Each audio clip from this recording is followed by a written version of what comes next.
Call Behnken getting results for a veteran in Pinellas County. He called her when he ended up on the hook for Small Business Administration loans for a business he never had. 8 on your side consumer investigator Call Behnken joins us now.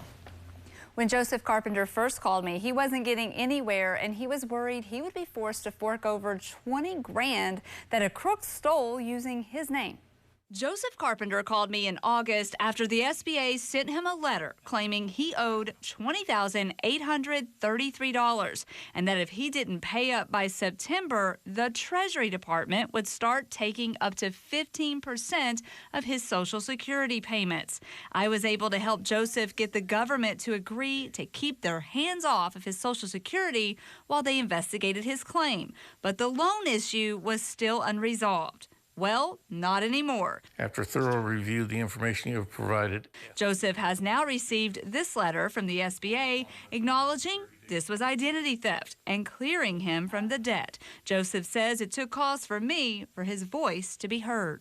you got to the SBA in Tampa, which I couldn't even get a hold of anybody over there. They won't, you get a recording. No matter what you call, you get a recording. Joseph's story got the attention of other viewers going through the same thing. And my Better Call Behnken investigation found many people on the hook for small business loans they never applied for and don't even qualify for. The COVID-era loans were issued years ago, and recently fraud victims found themselves having to prove they didn't receive the money. After 7 months and many emails and calls from me to the federal government, Joseph's problem is over. Well, I still think it's ridiculous that it took that long to do all of it.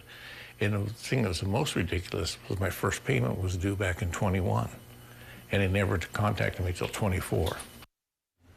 Joseph says the SBA also contacted all 3 credit bureaus so that this can be removed from his credit report. And I know from your reporting, there was a pretty frustrating odyssey for him to have to prove this was fraud.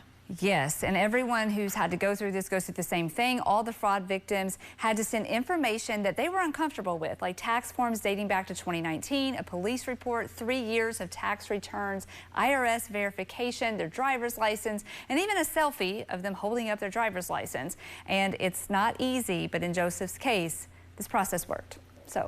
But when you've already been taken advantage of, to have to give all that information over to someone you don't know is unsettling. Absolutely. So I'm glad you helped him resolve it. Nice work. Well, if you have a problem that needs solving, better call Behnken. The number is 1-855-BEHNKEN, or you can reach her on Facebook at WFLA Shannon.